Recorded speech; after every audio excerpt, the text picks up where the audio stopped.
Nah pemirsa Selampari TV, kali ini seputar Selampari kembali mengupas cara pembuatan ataupun proses produksi makanan yang menjadi khas suatu daerah dan juga mengandung unsur yang unik yang dimiliki. Adapun makanan tersebut adalah bonggol. Ya, makanan ini sering dinamakan kue bonggol karena rasanya yang gurih, bentuknya yang unik dan juga cara pembuatan yang cukup memerlukan skill. Kue bonggol merupakan kue yang terbuat dari ketan dan yang unik dari kue ini dibungkus dengan daun kelapa muda. Dan jika dibuka, bungkusnya akan bergulung-gulung. Kue ini berisi ketan yang dicampur kelapa parut serta kacang merah.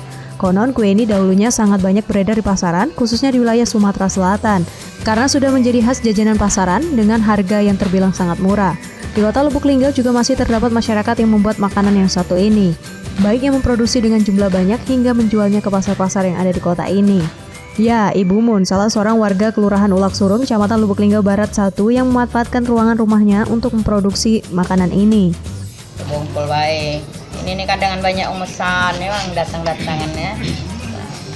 Berapa sih koknya Bu jual? 1.000. Meskipun peminat bonggol ini kondisinya masih naik turun, namun ia tetap memproduksi dan melestarikan makanan ini dari mulai dijual di kawasan rumahan hingga melalui pemesanan dari pelanggannya. Gilang Artoni, Selampari TV.